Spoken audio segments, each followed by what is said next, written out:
The silence in my house is a physical presence. It's not an empty silence, not a peaceful one. It's a heavy, textured thing, thick with the dust of words unsaid and the ghosts of laughter that once rang through these halls. I sit in it, night after night, in the living room of the home I fought to keep, and I let it press down on me until I can feel its weight in my bones. This is what I wanted. This is what I worked for. This quiet, this emptiness was the entire, meticulously planned point. And now that I have it, it is devouring me alive. It all started with a creak, not a dramatic, splintering crack, but a small, familiar groan from my side of the bed. For 12 years, that sound was the punctuation at the end of our days. Clara would get in first, always the left side, and I would follow, my weight settling onto the right side springs, eliciting that soft, metallic complaint. It was the sound of routine, of belonging, of a shared life.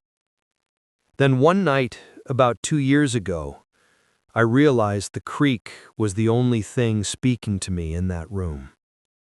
Clara was already in bed, the blue light of her phone painting her face in stark, unnatural shades. I got in. The bed creaked. She didn't look up. I lay there, staring at the ceiling, listening to the faint, frantic swiping of her thumb against glass. The Henderson account is finally closed. Took 3 proposals, but we got it. It was a banal piece of news, but it was an offering.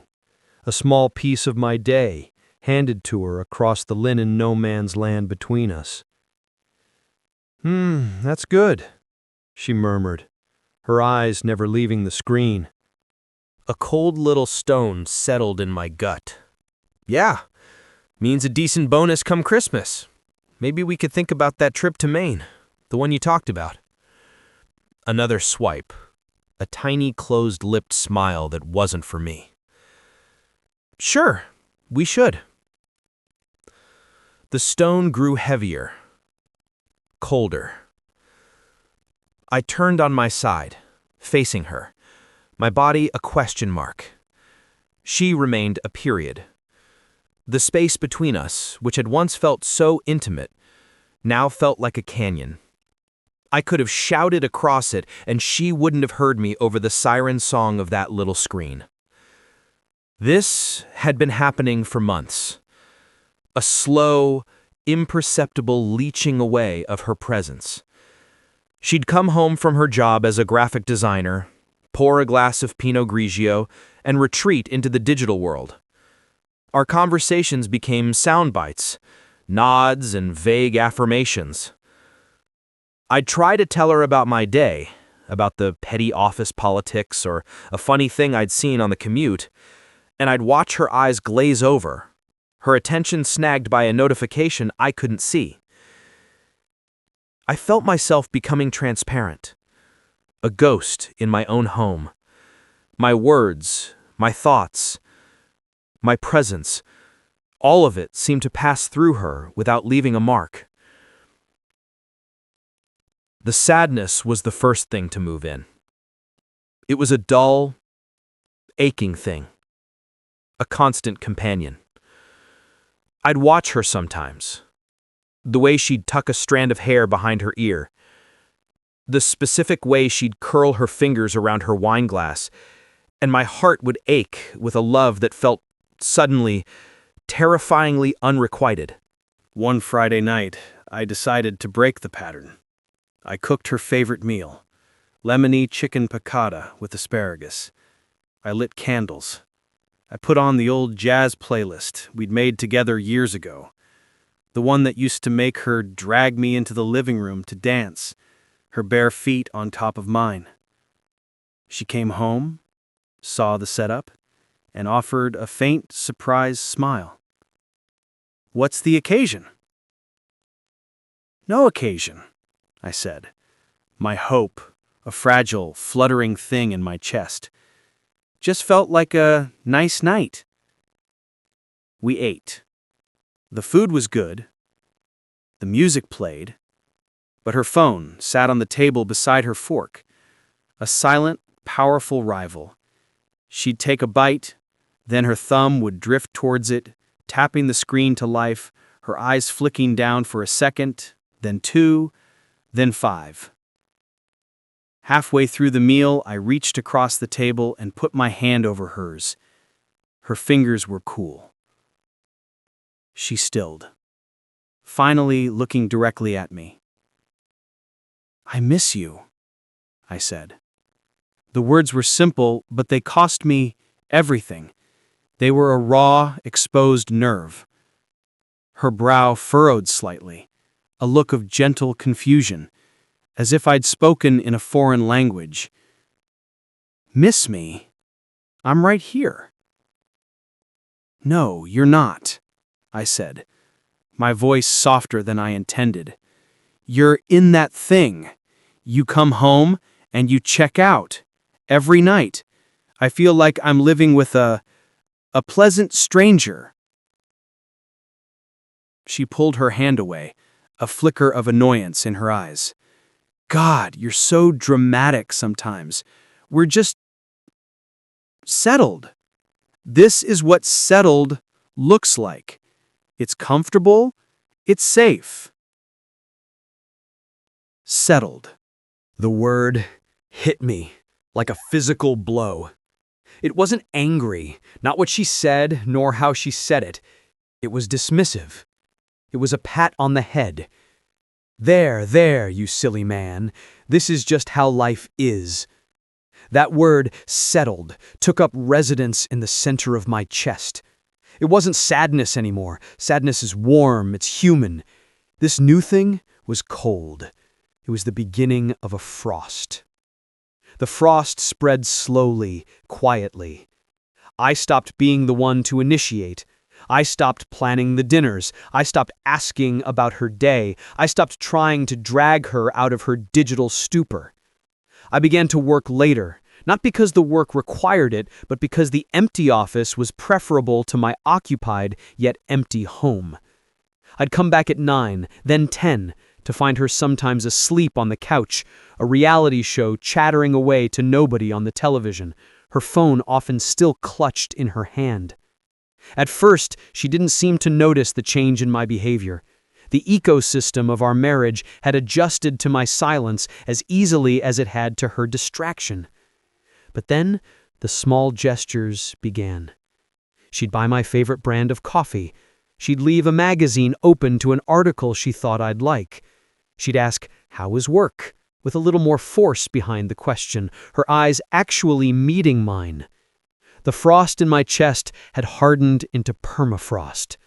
I saw her efforts not as reconciliation, but as currency. She was paying a debt she'd only just realized she owed, and I wasn't interested in her money. I wanted her to be bankrupt. My goal was no longer to fix us. My goal was to make her feel the exact dimensions of the emptiness she had created in me. I wanted her to drown in it. This was no longer a marital problem to be solved, it was a lesson to be taught. And I was going to be a ruthless, silent professor. It worked better than I could have ever planned. I came home one Tuesday night to find her sitting at the kitchen island, a single lamp on, her hands wrapped around a mug of tea that had long gone cold. The house was dark and still. "You're home late," she said. Her voice was small. "Meetings," I said, hanging my coat in the closet. The single word was a brick wall. I walked past her to the fridge, got a beer, and started to head upstairs. Did I do something wrong? The question hung in the air, fragile and thin. I stopped on the third step, turned, and looked down at her. Her face was pale in the lamplight, her eyes wide and searching. I felt a jolt of something. Triumph? Power? So sharp and potent it was almost nauseating. You tell me, I said, my voice flat, neutral. Then I turned and walked up the stairs, leaving her sitting in the silence I had cultivated. I didn't look back, but I heard the soft, choked sound of a sob being swallowed. The sound was my reward. It was the proof my plan was working. This became our new dance. She would try to connect. I would offer a blank, impassive wall. She would cry, and I would feel a cold, clean satisfaction. I was an emotional sniper. I never raised my voice. I never accused. I simply withdrew all the warmth, all the affection, all the recognition. I made myself a mirror, reflecting back at her the disinterested stranger she had become. The night she finally broke, it was almost anticlimactic. I was reading in bed, or pretending to. She came in from her shower, the scent of her jasmine shampoo filling the room, a scent that had once made my heart stutter. She stood by her side of the bed, not getting in. "I can't do this anymore," she whispered. I looked up from my book, marking my page with a finger. "Can't do what?" "This." She gestured between us, her hand trembling slightly. "This silence. This walking on eggshells in my own home. I feel like I'm disappearing. I feel like you hate me." I closed the book and placed it on my nightstand. The creak of the bed was deafening in the quiet. I looked at her, at the tracks of tears on her cheeks that hadn't yet dried from her shower, and I felt nothing but a profound, icy calm. "I don't hate you, Clara," I said, and it was the truth. Hate would have been a passion, a fire.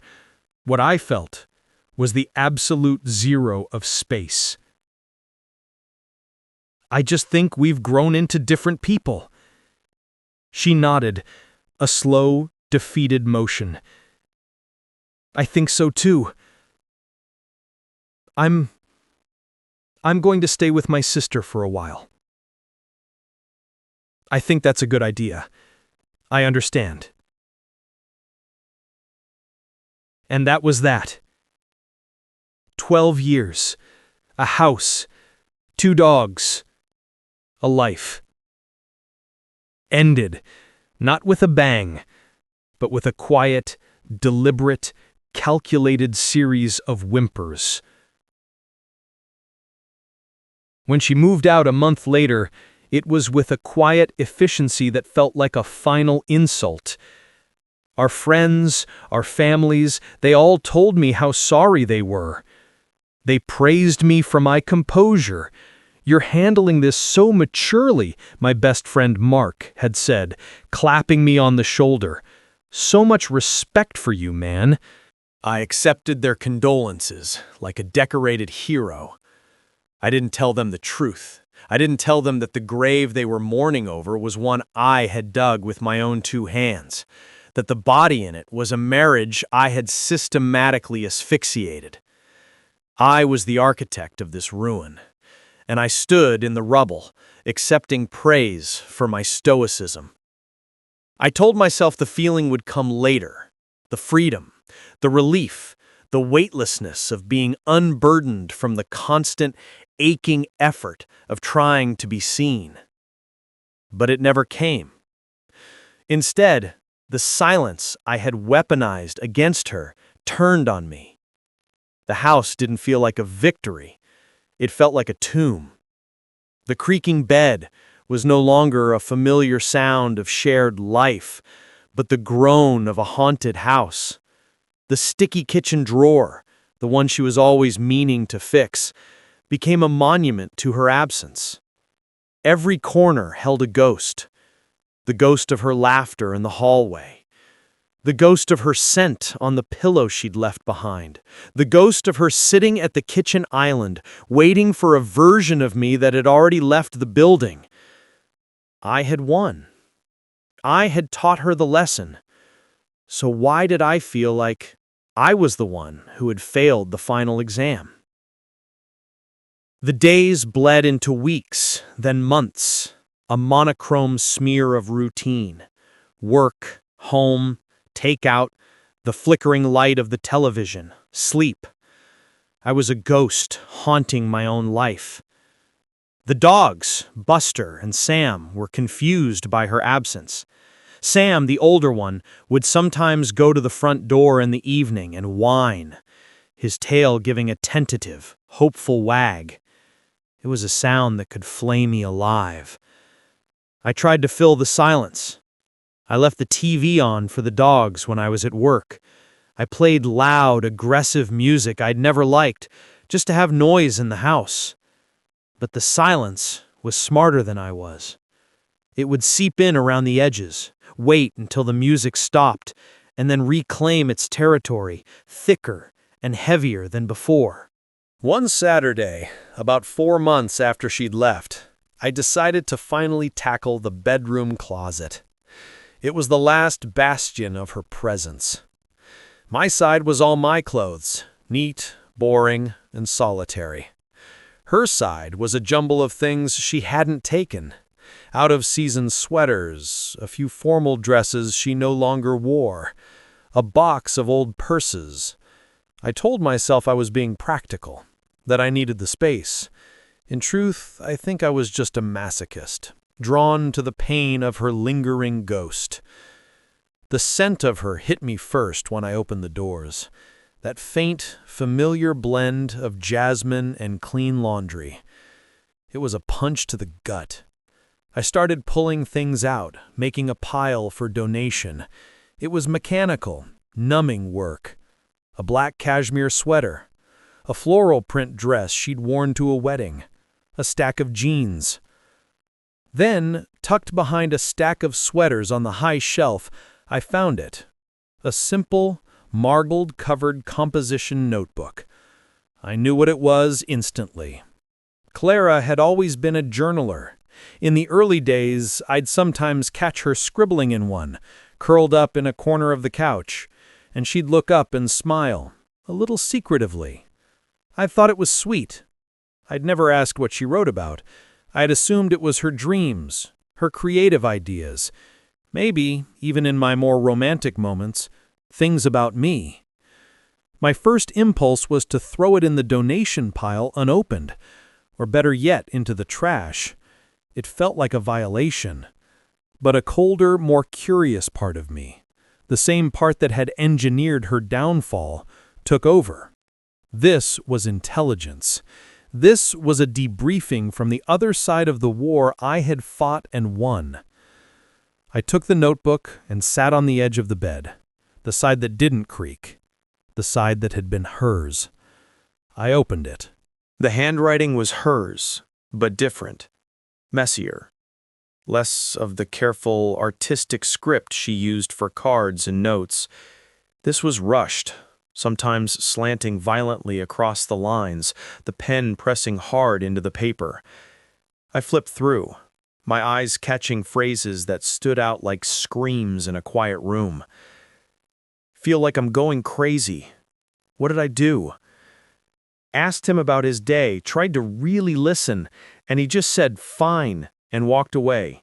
It's like talking to a wall. A very cold, very angry wall. Is this a midlife crisis? Is he seeing someone else? The thought makes me physically ill. My throat was tight. I kept reading. The entries were a timeline of our destruction, written from the trenches. She documented my late nights, my monosyllabic answers, the way my eyes would slide past her as if she weren't there. She wrote about conversations with her sister, trying to figure out what she'd done wrong. She wrote about feeling lonely in a room we both occupied. She was mapping the exact emptiness I had been trying to create. And then I found the entry from about a month before she left. The date was seared into my memory. It was the night I had walked past her as she cried in the kitchen. October 12th.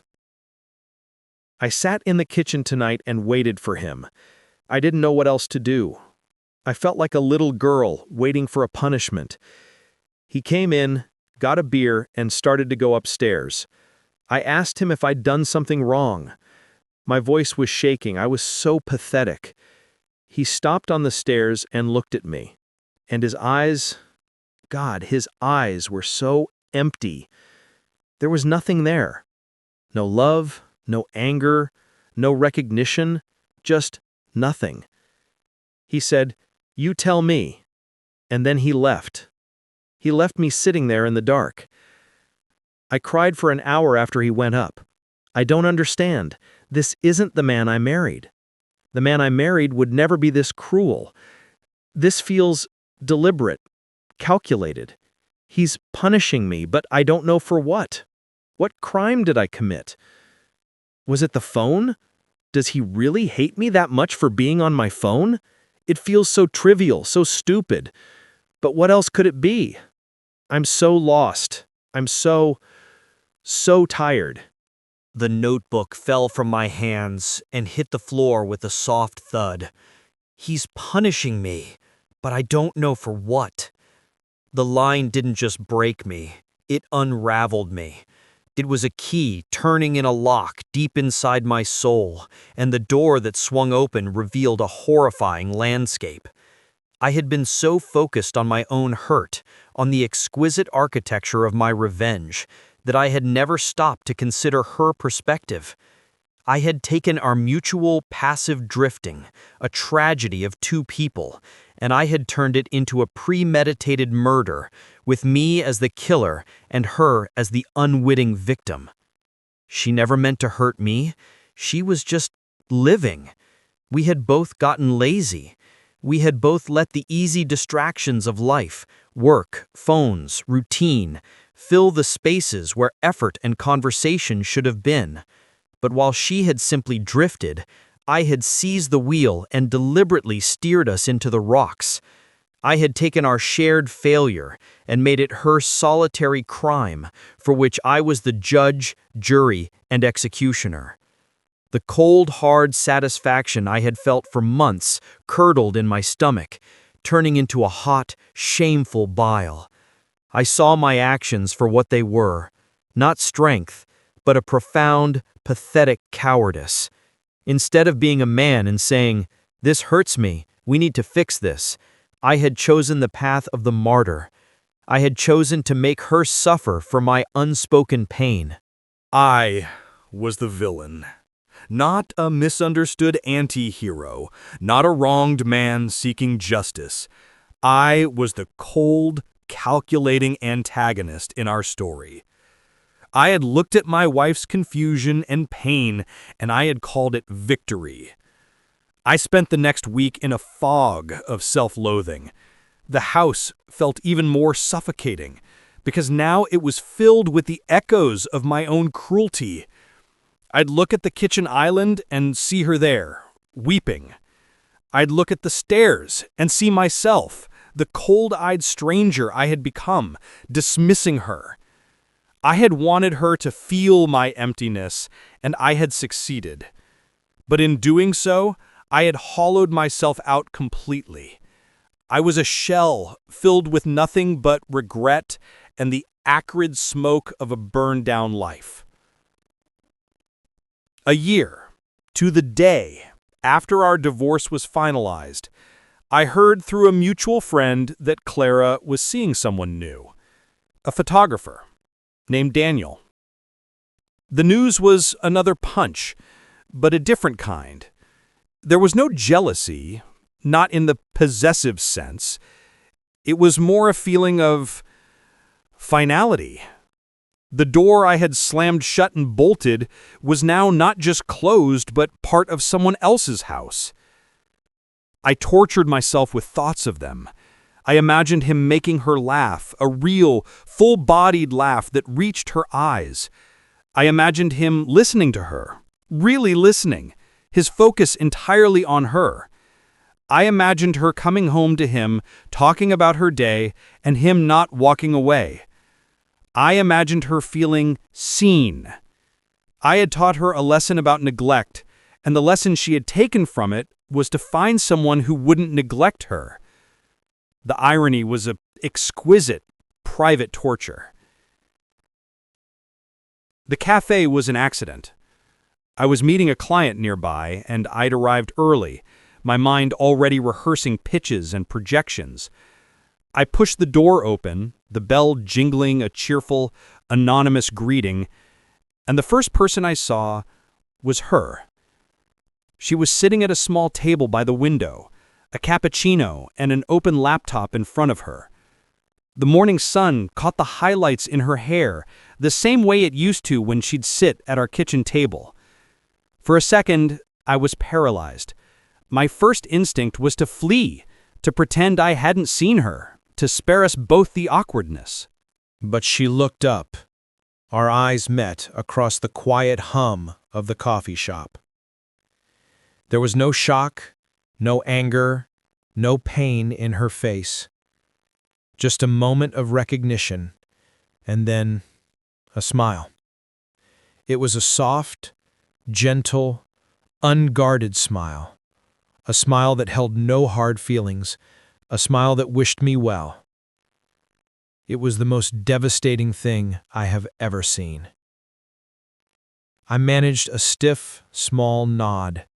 She gave a little wave, then turned her attention back to her laptop, the smile lingering on her lips as she looked at the screen. The interaction was over in 3 seconds. It was peaceful. It was mature. It was an absolute annihilation. I stood there, rooted to the spot. The client meeting forgotten. That smile was my final judgment. It was the proof that she had moved on, that she had healed. The wounds I had so carefully inflicted had scarred over, and the scars had made her stronger, wiser, and had led her to a better place. My revenge, my grand, cruel lesson, had ultimately been a gift to her. It had freed her from me. I had set out to prove that I was not the kind of man who could be ignored, and I had succeeded. I had proven I was a much worse kind of man, the kind who could look into the eyes of the woman he vowed to love and cherish, and consciously, deliberately, break her heart just to make a point. The point was made. The lesson was learned. But I was the only one in the classroom. I left the cafe without getting a coffee. I walked to my car in a daze, got in and sat there, the engine off, watching the people on the sidewalk live their lives. I thought about the notebook. I thought about the creaking bed. I thought about the word settled. I thought about that smile. I had wanted to be the hero of my own story, the wronged man who masterminded a satisfying, quiet justice. Instead, I discovered a fundamental, ugly truth about the human heart. Revenge isn't a weapon you wield against another. It's a poison you drink yourself. It doesn't fill the emptiness. It just carves you out until you are nothing but a vessel for it.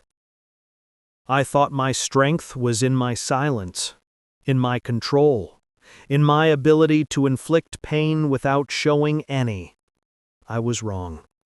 My strength would have been in my vulnerability, in my ability to say, "You are hurting me," and to have the courage to hear her response.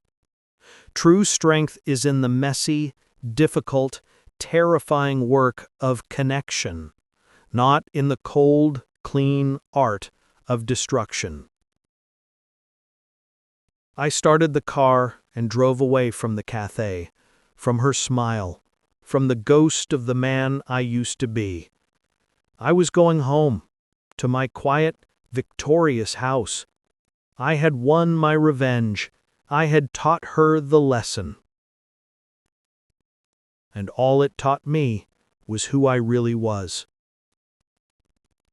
What's the most unexpected plot twist you've ever encountered in your own life?